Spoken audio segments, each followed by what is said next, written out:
Esto es 24/7 Periodismo sin censura. La humanidad tiene una habilidad extraordinaria: transformar todo lo que toca. Transforma montañas en ciudades, transforma basura en recursos, transforma ecosistemas enteros para adaptarlos a sus necesidades. Y ahora también transforma la forma en que crecen las nuevas generaciones. Pero cada transformación tiene consecuencias que pueden ser positivas o negativas, dependiendo de qué tan responsables seamos con estas acciones que le vamos a presentar en esta edición. Hablaremos de animales que están cambiando su comportamiento para sobrevivir dentro de ciudades que antes del concreto fueron sus ecosistemas.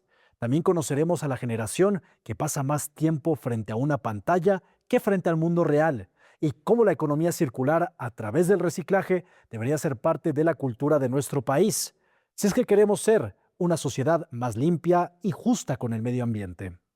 Soy Sebastián Maussan. Comenzamos.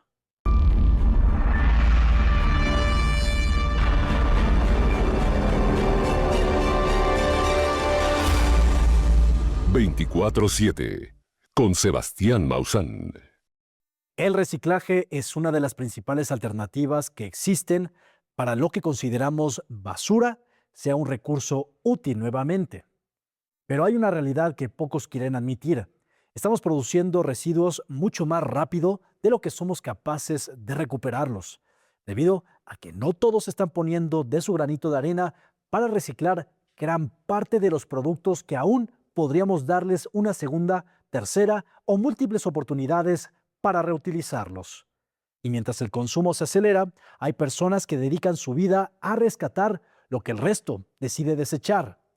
Aquí le presentaremos esta incómoda realidad y algunos ejemplos de quienes sí están haciendo la diferencia, con la intención de que entre todos aprendamos de cómo podemos ser parte de la solución y no del problema. Edward Müller nos presenta esta investigación especial. Durante años nos dijeron que reciclar era la solución al problema del plástico, pero ¿qué tan cierto es?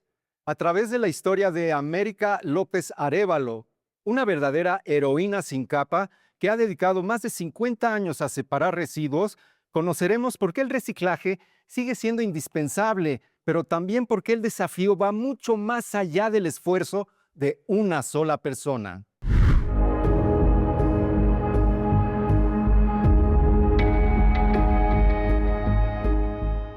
Durante décadas se nos enseñó que reciclar era la respuesta frente a la creciente contaminación por residuos, pero esta investigación revela una realidad más compleja. El reciclaje es parte de la solución, aunque no la solución completa. Mientras la producción de plásticos continúa aumentando a nivel mundial, surge una pregunta incómoda. ¿Hemos depositado demasiada confianza en el reciclaje mientras ignoramos la verdadera dimensión del problema? Ahora imagine por un minuto toda la basura que genera una sola persona en un día. Ahora multiplíquelo por millones. Cada botella de plástico, envoltura, popote o bolsa que termina en la basura podría permanecer en el planeta durante siglos. En México y en gran parte del mundo, el plástico se ha convertido en uno de los mayores desafíos ambientales del siglo XXI.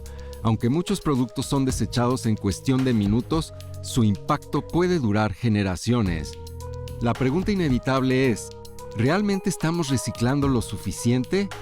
¿O simplemente estamos enterrando el problema? Cada año se producen más de 400 millones de toneladas de plástico en el mundo, pero solo una pequeña fracción logra reciclarse de manera efectiva. Gran parte termina en rellenos sanitarios, ríos, océanos o fragmentándose en partículas microscópicas conocidas como microplásticos. Estos residuos ya han sido detectados en el agua potable, alimentos, ecosistemas marinos e incluso en el cuerpo humano. En ciudades como la Ciudad de México, miles de toneladas de residuos sólidos son recolectados diariamente. Sin embargo, una parte importante de los materiales reciclables depende todavía del trabajo manual de separación realizado por familias, recolectores y centros de acopio. Detrás del reciclaje existe una enorme cadena humana que pocas veces recibe reconocimiento. Durante décadas, muchas personas han dedicado su vida a clasificar residuos para evitar que terminen contaminando calles, drenajes y ecosistemas. Una de ellas es América López Arévalo, una mujer de 70 años que lleva más de medio siglo separando y reciclando basura. Después de más de 50 años separando basura, historias como la de América muestran que gran parte del reciclaje depende todavía del esfuerzo humano. Hoy recorremos las calles de la Ciudad de México junto a América López, una mujer que todos los días realiza una labor esencial para el cuidado del medio ambiente. Mientras muchos vemos residuos, ella ve materiales que pueden tener una segunda vida a través del reciclaje. Su trabajo consiste en separar y recuperar desechos que aún pueden aprovecharse, contribuyendo a reducir la cantidad de basura que llega a los rellenos sanitarios y generando conciencia sobre la importancia de una correcta gestión de los residuos. Hoy conocimos su historia, los desafíos que enfrenta en su recorrido diario y la importancia de una actividad que beneficia a toda la comunidad. Acompáñenos. Estamos aquí con América López Arévalo. Sí, señor. ¿Cuánto tiempo lleva usted separando basura, América? 40 años. 40 años tengo de trabajar aquí.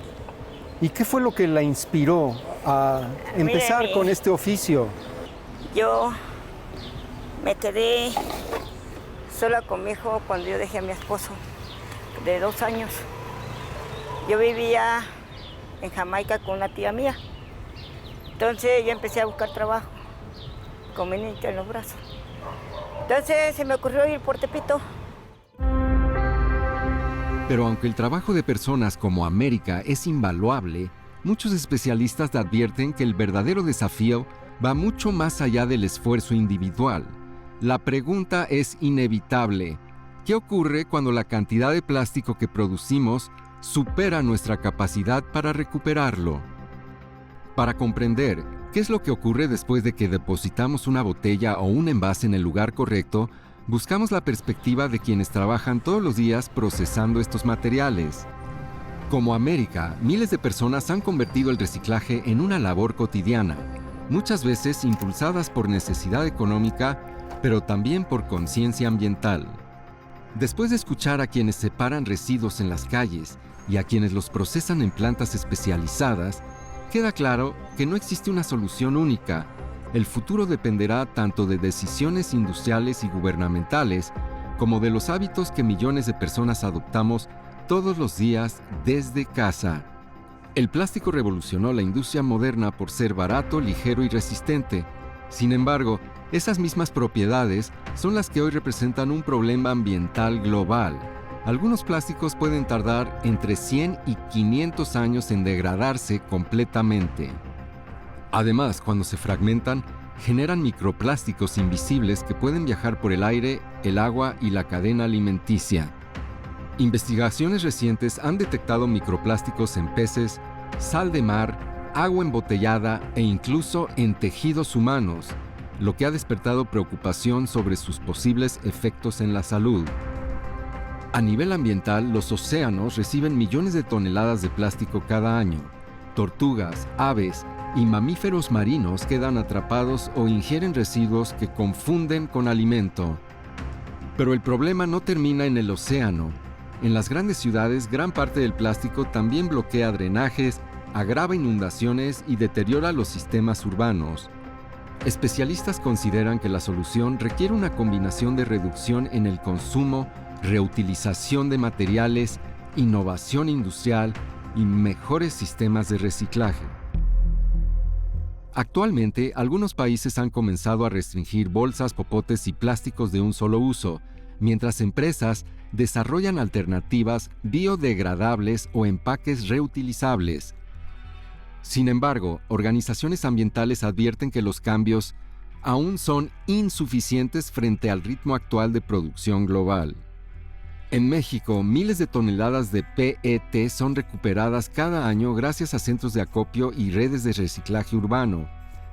El PET reciclado puede transformarse nuevamente en envases, fibras textiles, mobiliario y otros productos industriales. A nivel doméstico, separar residuos desde casa continúa siendo una de las herramientas más importantes para reducir contaminación y facilitar el reciclaje. Una de las formas más sencillas de contribuir al reciclaje desde casa es separar correctamente los residuos. Primero se dividen en orgánicos e inorgánicos. Posteriormente, los residuos inorgánicos pueden clasificarse en 6 categorías principales: metal, plástico, papel y cartón, madera, textiles y vidrio. Esta sencilla práctica facilita el aprovechamiento de materiales y reduce la cantidad de desechos que terminan contaminando el medio ambiente. Expertos señalan que reciclar correctamente implica separar materiales limpios y secos, evitando contaminar cartón, papel o plásticos reciclables con residuos orgánicos. También recomiendan disminuir el consumo innecesario de productos desechables y optar por envases reutilizables siempre que sea posible. Mientras millones de toneladas de plástico continúan acumulándose cada año, personas como América recuerdan que el reciclaje comienza con pequeñas acciones cotidianas. Después de más de 50 años separando basura, su historia refleja una realidad incómoda y gran parte del equilibrio ambiental depende todavía del esfuerzo humano. Especialistas coinciden en que el reciclaje por sí solo no resolverá la crisis ambiental, pero sí puede disminuir significativamente el impacto si va acompañado de cambios en producción, consumo y educación ambiental. La contaminación de plásticos ya forma parte del paisaje urbano, marino y del planeta. Lo que hoy desechamos podría permanecer durante siglos afectando ecosistemas y futuras generaciones. Sí, claro, es un proyecto que tenemos aquí en la ciudad de Chihuahua por iniciar. Ahorita estamos trabajando mucho con el tema de la recolección de basura en la ciudad y en el estado. Actualmente Chihuahua únicamente recoge basura en general, no se divide lo que es el reciclaje o materia prima de PET, vidrio, eso aún no estamos en esta práctica. Estamos en el proceso de empezar poco a poco la ciudad de Chihuahua a la separación, poder el tratamiento del mismo material. Si todo lo hiciéramos, todo nuestro granito de arena, como dicen, la verdad es que ha sido un muy gran impacto en el tema.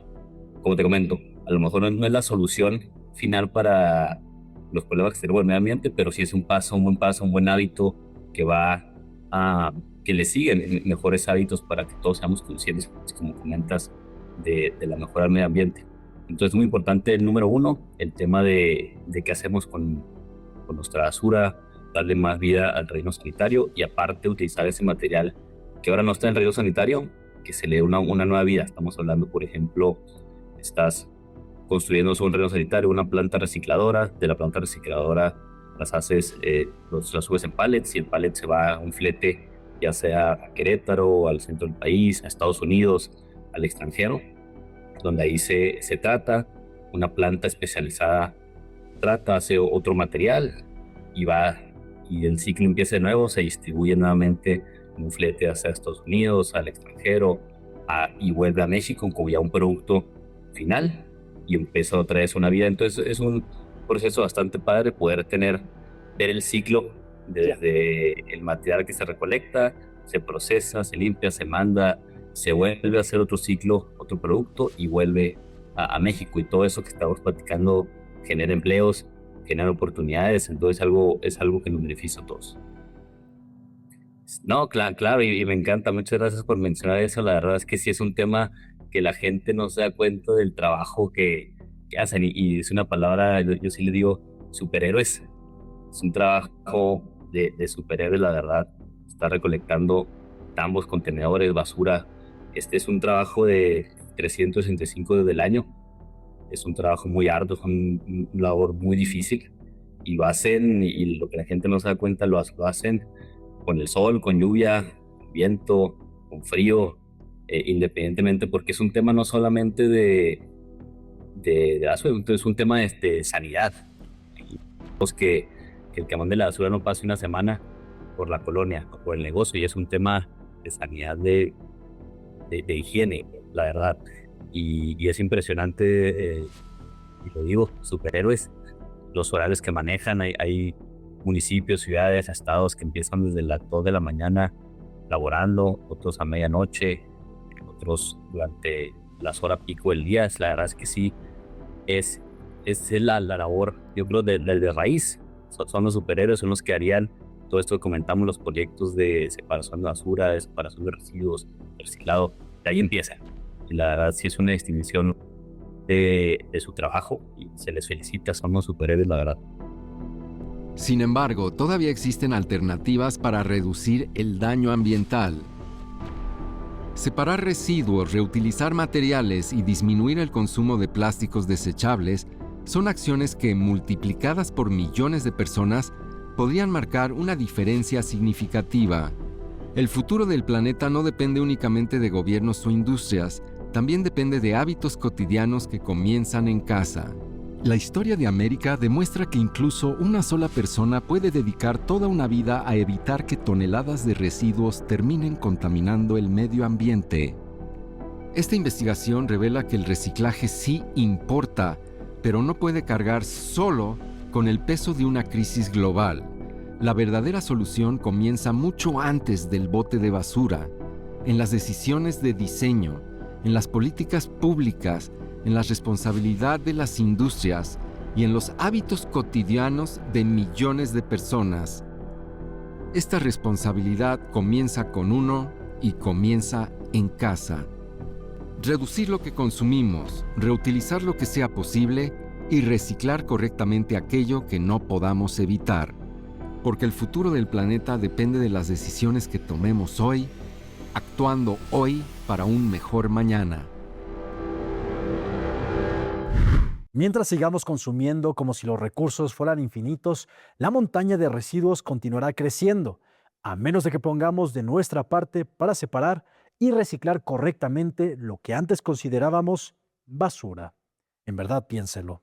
Durante millones de años, la naturaleza definió las reglas, pero las ciudades llegaron para imponer otras.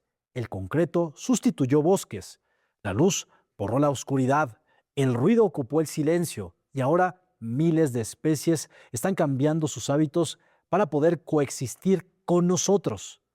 Aves que modifican su canto, mamíferos que abandonan el día para refugiarse en la noche, animales que reescriben conductas desarrolladas durante miles de años. Esto no es evolución, es supervivencia. Nuestra compañera Mariana Díaz nos presenta esta investigación. Para sobrevivir en la ciudad, la fauna salvaje no solo cambió de hábitos, está modificando su cuerpo, su dieta y sus instintos. No es adaptación, es supervivencia forzada. La ciudad impone sus reglas y la vida silvestre las acata. Biólogos documentan cambios en menos de una década que antes tomaban siglos. Picos más cortos para comer basura, patas que soportan mejor el concreto y ciclos de sueño alterados por el alumbrado público.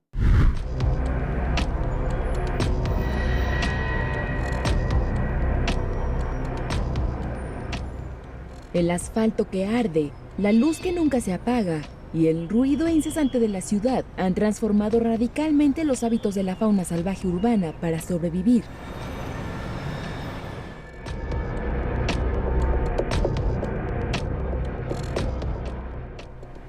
Desde mamíferos que modifican sus horarios para volverse estrictamente nocturnos y no cruzar miradas con los humanos, hasta aves que alteran la frecuencia de su canto para superar la contaminación acústica.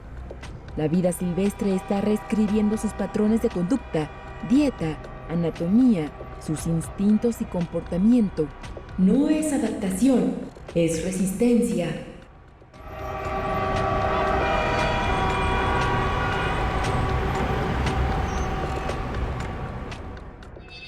No se puede llamar como evolución porque pues para que sea una evolución tienen que pasar varias generaciones. Hay que tener mucha conciencia de que todas las acciones que hacemos sí tienen consecuencias.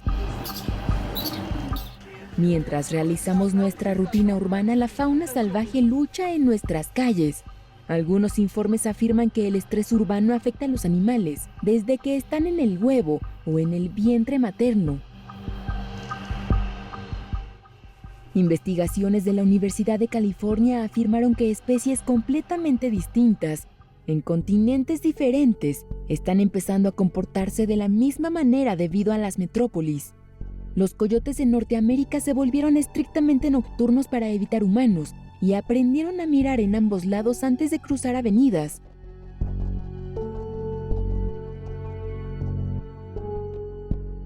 Mientras que en Estados Unidos los coyotes urbanos funcionan como controladores naturales efectivos de las poblaciones de ratas y ratones, pues al ser omnívoros se alimentan de roedores, conejos e insectos, proporcionando un servicio de control de plagas gratuito y libre de químicos en zonas rurales, suburbanas y urbanas. Asimismo, representan un riesgo real para las mascotas, siendo los gatos y los perros de razas pequeñas las víctimas más comunes. Estudios científicos sobre la dieta de estos caninos en áreas metropolitanas de Estados Unidos confirman que los gatos domésticos pueden llegar a constituir hasta el 13% de su alimentación en ciertas épocas del año, especialmente durante la temporada de crianza de los cachorros de coyote. Estudios revelaron que aproximadamente el 25% de los mapaches en el mundo incrementaron su capacidad cognitiva y de resolución de problemas para abrir botes de basura complejos. Los jabalíes en Europa y Asia modificaron rutas migratorias hacia centros urbanos donde encuentran comida.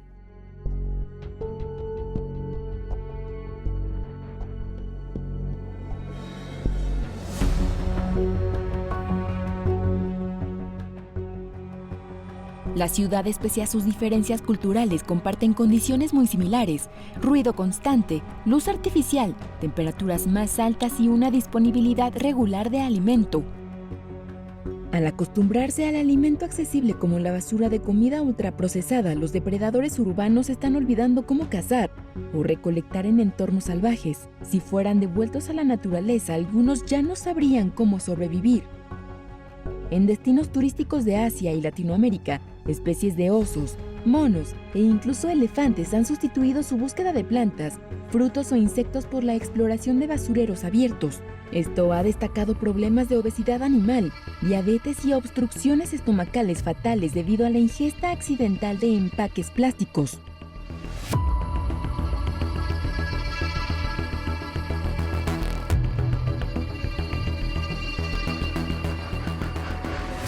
Los monos Gibraltar, acosados a diario por hordas de visitantes que alteran su paz y transforman su hábitat en un espectáculo, se ven empujados por un instinto desesperado a comer tierra para cubrir sus estómagos destrozados por el azúcar que consumen de los alimentos ultraprocesados que les brindan los turistas.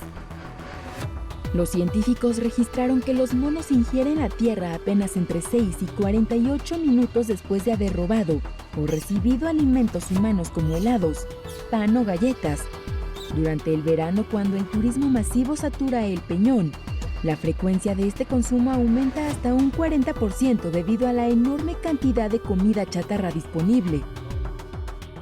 Los monos sufren inflamaciones severas del estómago y los intestinos, acompañadas de infecciones que provocan diarreas crónicas, deshidratándolos en cuestión de días. El consumo excesivo de arcilla les hace imposible poder evacuar. El intestino se necrosa, es decir, se muere el tejido y les causa una agonía insoportable y una infección mortal.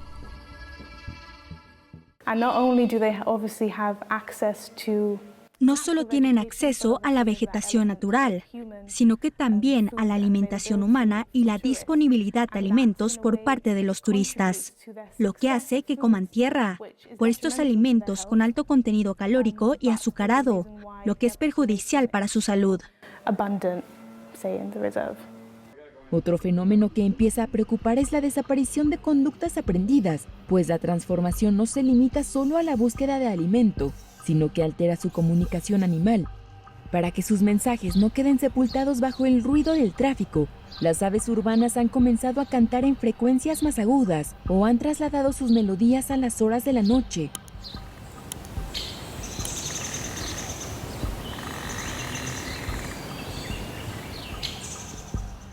«22 minutos antes es el tiempo promedio que las aves de ciudad adelantan su coro del amanecer en comparación con las poblaciones rurales para evitar la hora pico del tráfico vehicular.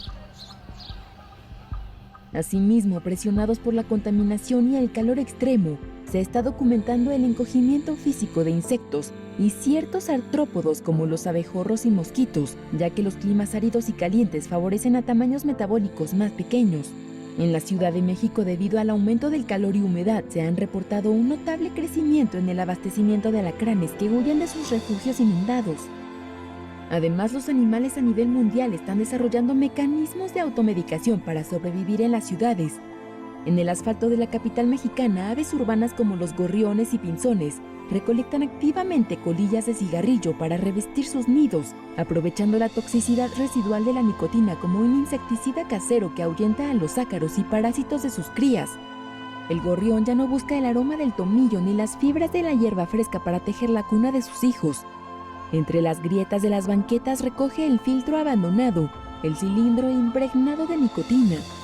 Su nido es ahora un escudo químico que, con la misma sustancia que envenena al hombre, defiende la fragilidad de sus polluelos contra los parásitos. No obstante, el contacto prolongado con las más de 7,000 sustancias químicas de la colilla provoca malformaciones y estrés en los polluelos. Las aves tienen que generar estrategias. Una de ellos es crear sus nidos. Y el nido debe de ser lo suficientemente confortable, térmico y espacioso para que las crías lleguen hasta la eclosión. Entonces, algunas especies de aves ya tienen como aprendido que si colocan colillas les ayuda a mantener, como digamos, alejados a los ectoparásitos. Sin embargo, este estudio los ecólogos ya lo documentaron, ya vieron que ellas saben que poniendo las colillas no va a haber ectoparásitos e incluso en algún momento pusieron un insecto más grande y las aves llevaban más colillas a sus nidos porque ellos ya saben que lo van a repeler con eso. Un estudio que se hizo, hasta 48 colillas se encontraron en un nido. Los animales dependen del ciclo diario de la luz y oscuridad de la Tierra para regular comportamientos esenciales para la vida, como la reproducción, la alimentación, el suelo y la protección contra los depredadores. Evidencia científica sugiere que la luz artificial nocturna tiene efectos negativos y mortales en muchas criaturas, incluidos anfibios, aves, mamíferos e insectos. Algunos insectos se sienten atraídos por la luz. Sin embargo, las luces artificiales pueden crear una atracción fatal. La disminución de las poblaciones de insectos afecta negativamente a todas las especies que dependen de ellos para alimentarse. Por su parte, los murciélagos rápidos cazan insectos junto a las farolas. En cambio, las especies lentas como el murciélago orejudo o el murciélago ratonero evitan la luz para esquivar depredadores. La iluminación nocturna retrasa su salida del refugio, impidiéndoles alimentarse a tiempo. En casos graves mueren de hambre esperando una oscuridad que nunca llega, mientras que los ojos de los anfibios como las ranas arborícolas están diseñados para una oscuridad profunda. Cuando se exponen a ráfagas de luz urbana o iluminación constante, sus ojos pueden tardar desde varios minutos hasta horas en adaptarse de nuevo a la oscuridad. Durante ese tiempo de ceguera quedan totalmente indefensas ante depredadores y pierden la capacidad de cazar su propio alimento. Una investigación realizada por científicos de Francia y Estados Unidos reunió datos de 133 especies y 28 países y encontró que los animales de ciudad son más atrevidos, agresivos, exploradores y activos que los de las zonas rurales. La creciente confianza de los animales salvajes en los entornos urbanos también aumenta la probabilidad de encuentros peligrosos con los ciudadanos. La disminución del miedo natural hacia el ser humano deriva en un incremento de mordeduras, daños materiales y la posible transmisión de enfermedades. La fauna urbana salvaje actual no está simplemente habituándose a los entornos de las metrópolis, está experimentando una reestructura profunda de su ecología y comportamiento. Frenar esta crisis silenciosa exige transformar de inmediato nuestra relación con el entorno. Las administraciones deben legislar para reducir la contaminación lumínica y acústica. Está experimentando una reestructura profunda de su adaptación al ambiente y comportamiento. La coexistencia segura con la fauna urbana exige que los ciudadanos asuman la responsabilidad de no intervenir en sus ciclos naturales y respetar su hábitat natural. Sin embargo, la educación ciudadana es insuficiente sin un marco legal sólido. Por ello, es indispensable que los gobiernos implementen leyes estrictas que los protejan. Mientras que a los ciudadanos nos corresponde exigir ciudades transitables no solo para el asfalto y el motor, sino también para la vida que late a los márgenes. Creo que el apreciar a la naturaleza en general es como vivir en un duelo continuo, porque todo el tiempo escuchas noticias sobre cómo quieren construir una plaza en una área natural protegida, en cómo cada día hay más especies en peligro de extinción y todas se enfrentan diferentes amenazas y problemáticas. Creo que es mucho aferrarse a lo que tenemos y a lo que podemos hacer en el aquí y en el ahora, y también en lo que está en nuestras capacidades. Pienso que siempre hay que ir de lo individual a lo global, y si habemos muchas personas haciendo esto, debe haber algún cambio en algún momento. La verdadera medida del progreso de una metrópolis ya no puede ser cuán alto construimos hacia el cielo, sino qué tanto espacio dejamos en la tierra para que la naturaleza no tenga que desfigurarse para coexistir con nosotros. Cuando una especie cambia para adaptarse a la naturaleza, hablamos de evolución. Cuando cambia para sobrevivir al ser humano, hablamos de algo muy distinto. La pregunta ya no es ¿qué estamos construyendo? La pregunta es ¿cuánto estamos obligando a cambiar al resto del planeta? Nunca una generación había estado tan conectada y quizá nunca una generación había estado tan expuesta. Las redes sociales se han convertido en una ventana al mundo, pero también en una puerta de entrada al acoso, la manipulación, la extorsión y contenidos no aptos que pueden marcar una vida para siempre. Hoy el debate ya no es tecnológico, es social. ¿Quién debe proteger a los menores? ¿Las plataformas, los gobiernos, las familias? Nuestro compañero Eduardo Torres nos presenta esta investigación. Las redes sociales forman parte de la vida de millones de niñas, niños y adolescentes. Plataformas que nacieron como espacio de comunicación y entretenimiento, hoy también son escenarios de nuevos riesgos como el acoso, la extorsión y la exposición a contenido no adecuado para menores de edad. En México, el debate ya está sobre la mesa. ¿Deben regularse las redes sociales para proteger a los menores? Una pregunta que divide opiniones entre autoridades, especialistas, padres de familia y los propios jóvenes. Hoy le presentamos una investigación especial sobre este fenómeno que crece dentro y fuera de las pantallas.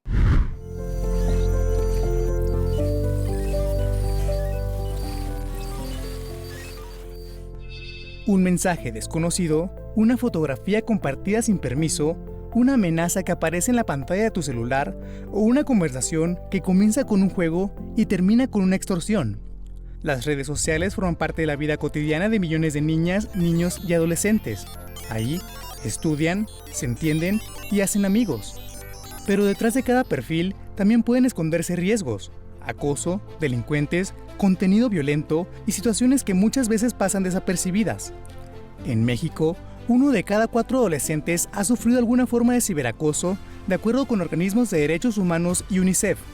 Y el uso excesivo de redes sociales también ha encendido alertas entre especialistas en salud mental por su relación con ansiedad, depresión y problemas de autoestima. De acuerdo con estimaciones de organismos internacionales como la Organización Mundial de la Salud, el suicidio es una de las principales causas de muerte en adolescentes en el mundo y en México representa un problema creciente de salud pública en jóvenes. Ante este escenario, surge una pregunta que divide opiniones. ¿Cómo deben regularse las redes sociales para proteger a los menores de edad?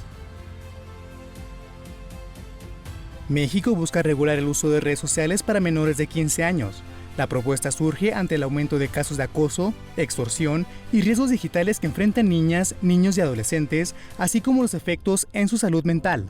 La cuestión de poder regular en las redes sociales, en la cuestión del uso del Internet, e incluso que nuestros hijos tengan este alcance, menores de 15 años, niños que puedan tener este acceso al Internet sin supervisión de los padres, sin supervisión de los maestros, eso es lo que justamente nos preocupa mucho. De acuerdo con la Comisión de Derechos Humanos de la Ciudad de México, 7 de cada 10 menores tienen acceso a redes sociales, muchos de ellos sin supervisión. Según UNICEF, alrededor de 25% de adolescentes ha sufrido ciberacoso. La iniciativa plantea que el acceso no sea libre para menores de 15 años y que requiera autorización de padres o tutores. También propone educación digital, mecanismos de prevención y mayor responsabilidad de las plataformas. Por eso es importante que tengamos esta prevención y que incluso esta supervisión con los padres para evitar donde los niños pues sean presa fácil de aquellas personas que a través de mascarillas se hacen pasar por niños o se hacen pasar por igual como si fueran estudiantes o como si fueran sus compañeros. Con el paso del tiempo a través de esta comunicación se los van ganando y mientras tanto pues ya les informaron de todo lo que hacen, de lo que viven a diario, si tienen casas, si tienen carros, si sus papás trabajan, qué horarios tienen. Entonces a partir de ahí pues luego vienen las extorsiones, ¿no? Les sacan el número celular y bueno, es una cuestión que hemos estado viviendo. El debate no solo está en el Congreso, también está en los hogares. Mi hijo el mayor tiene 13 años, después sigue uno de 10 y la pequeña de 6 años. Los tres tienen acceso a redes, pero los dos pequeños como tal no se involucran tanto, más lo ocupan como para entretenimiento. Mi hijo, el de 13 años, sí lo ocupa más como para estar enterado del día a día. Hay veces en que nos ponemos en contacto con familiares lejanos. Para algunos padres, la solución no está en prohibir, sino en acompañar y supervisar el uso de la tecnología. Me agradaría que fueran más filtros y que estuvieran ahora sí que más al tanto en esos temas, pero no como tal prohibirlos porque pues los niños las necesitan. Ahorita ya estamos en un tiempo en el que todo es redes sociales, todo es internet, entonces es un arma para ellos también. También salimos a preguntar a las calles. ¿Estarías de acuerdo que te prohíban las redes sociales? No. ¿Por qué no? Pues porque me gusta ver muchos programas y cosas así. Sí las utilizo y paso mi tiempo viendo TikTok o Instagram. Muy bien. ¿Y tú estarías de acuerdo en que las prohíban a los menores, a los peques? Sí. ¿Sí? ¿Por qué? Para evitar robos y eso. Cuando tú estás en las redes, ¿tienes supervisión de tu mamá, de tu papá o tú puedes manejar libremente? ¿Lo usas para la escuela, por ejemplo? La puedo manejar libremente. No creo que sea que deban ser prohibidas, pero sí que pues existan regulaciones donde también pues nosotros no nos veamos tan expuestos a ciertos estereotipos o estándares, o también aquí pues entra todo lo del bullying y todo eso, que también nos puede hacer un daño. Siento que hay muchas cosas en redes sociales malas que los niños no deberían de ver o no deberían de llegar a ver. Y entonces ahorita con todo lo que pasa en el país, hay cosas que como el feed de las redes sociales no controla o no pregunta tu edad, o solo es un simple filtro de qué edad tienes, y un niño puede mentir y decir, no, pues tengo más de 18, y o sea, ya le permite el acceso. ¿Cómo protegerlos mientras navegan en Internet? Cada vez, niños, niñas y adolescentes pasan más tiempo conectados a Internet buscando información, entretenimiento o simplemente para estar en contacto con sus seres queridos, pero sin supervisión pueden acabar en malos sitios. Hemos estado buscando que se regule esa parte en el tema de entender que a través del Internet pues puedes encontrar hasta páginas pornográficas infantiles. Puedes encontrar incluso páginas inapropiadas para ellos donde les dan acceso y donde los invitan a participar. Entonces sí es importante esta regulación y sí es importante que sea supervisada por los padres de familia. En México, entre el 80 y el 94% de los adolescentes usa Internet. Las autoridades han alertado sobre el aumento de delitos digitales y violencia en línea.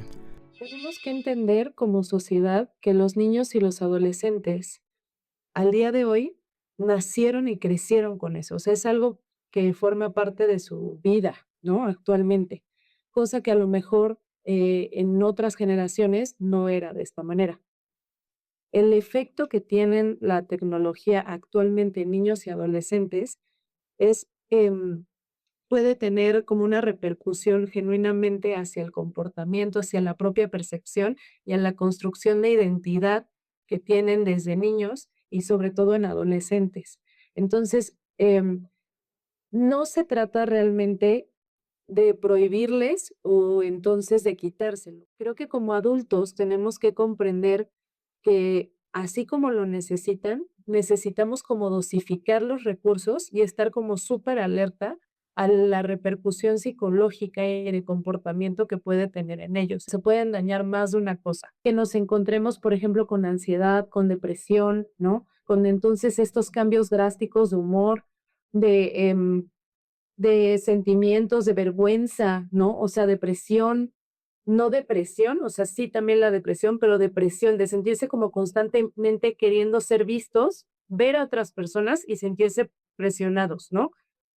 Dificultades también para concentrarse, para retención.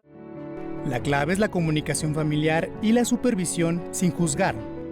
Para la supervisión adecuada, pues entonces la comunicación familiar. Sí tengo que saber comunicarme con mis hijos a su nivel. No puedo subestimarlos. No puedo entonces decir, es que eso no importa, ¿no? O entonces decir, bueno, ignóralo. Tú decides qué tanto te afecta. No, mejor darle una importancia desde el principio para que el niño se sienta escuchado o el adolescente y que entonces durante lo largo de su vida pues tenga a bien tener como una red de apoyo en su casa. Que entonces así cuente lo que cuente, pues no va a ser juzgado necesariamente. La violencia en Internet puede ocurrir cuando hay contacto con fines sexuales, difusión de contenido inapropiado o ciberacoso. También cuando se comparte información personal o imágenes sin cuidado. Estos consejos pueden ayudar a un uso más seguro de Internet, usar controles parentales y filtros de búsqueda, fomentar el respeto en redes sociales, acompañar a los menores en su uso digital, conocer sus hábitos en línea, mantener comunicación abierta y estar atentos a cambios de conducta. Pero también es fundamental impulsar la educación digital en las escuelas para que niñas, niños y adolescentes conozcan los riesgos de navegar en Internet y aprendan a reaccionar ante situaciones que podrían ponerlos en contacto con personas con malas intenciones. Esto implica capacitar a los maestros e incluir estos temas en los programas educativos y libros de texto. Algunos menores han llegado a quitarse la vida después de sufrir abusos o acoso en línea. Además, el uso de la tecnología ha cambiado la forma en que los niños conviven y pasan tiempo libre, pues cada vez son menos frecuentes actividades como salir a jugar. Por ello, especialistas señalan que el objetivo no debe ser alejar a los menores de Internet, sino brindarles las herramientas necesarias para utilizarlo de forma responsable, segura y consciente. Es importante que si utilizan una red es saber qué están haciendo, supervisar y sobre todo involucrar a todos los padres, a las mesas directivas y que incluso vamos a hacer foros en todas las alcaldías. Estamos buscando que participen tanto primarias como secundarias porque justamente lo que queremos, digo, no prohibir, pero sí supervisar, pues evitar que pasen más accidentes, que pasen más cuestiones en las que luego a veces nos enteramos que los niños hoy en día, pues por estar viendo cosas a través de Internet, pues se han quitado la vida, han hecho riñas en las escuelas, en el propio hogar. Algunos países ya han tomado medidas. Australia fue el primero en aprobar una ley que restringe el acceso a redes sociales a menores de 16 años. Otros países como Reino Unido, Francia, Canadá y Japón también discuten regulaciones y educación digital obligatoria. El principal objetivo es reducir la exposición de niñas, niños y adolescentes a contenidos digitales que podrían afectar su desarrollo emocional, su seguridad y su salud mental, ya que consideran que los mecanismos de autorregulación de las plataformas no han sido suficientes. Siempre y cuando uno como padre esté al pendiente y siempre estés monitoreando lo que ellos estén viendo. Debe de existir comunicación y pues darle la confianza a tus hijos de que pueden estar navegando siempre y cuando estén conscientes que existen muchos riesgos y peligros en la red. Las redes sociales ya forman parte de la vida diaria de millones de jóvenes y difícilmente desaparecerán. El reto no es solo prohibir o permitir, sino aprender a convivir con ellas de forma segura. Porque detrás de cada pantalla hay una historia, una familia y una generación que crece conectada. Y mientras México y el mundo buscan respuestas, el desafío sigue siendo el mismo: encontrar el equilibrio entre libertad digital y protección en la era del Internet. La tecnología cambia todos los días. Las leyes intentan alcanzarla y las familias intentan comprenderla. Pero mientras el debate continúa, millones de menores siguen creciendo dentro de un experimento digital sin precedentes. En esta emisión de 24/7 hablamos de los residuos que no dejarán de acumularse a menos de que nos acostumbremos a dividirlos, reciclarlos y darnos cuenta de lo que llamamos basura, si es utilizada correctamente, puede dejar de ser un daño para el medio ambiente y convertirse en recursos que podemos aprovechar una y otra vez.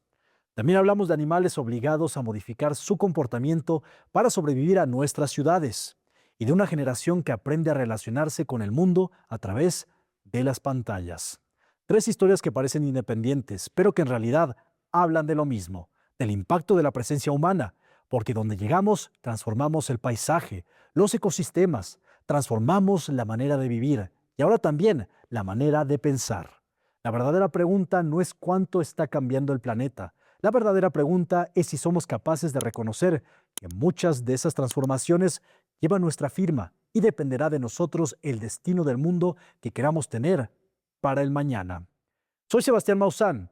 Gracias por acompañarnos en 24/7, Periodismo sin Censura. Hasta la próxima.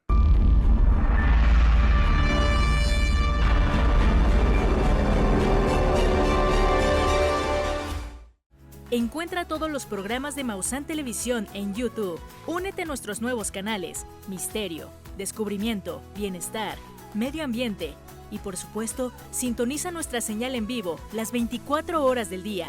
Maussan Televisión. Buena televisión.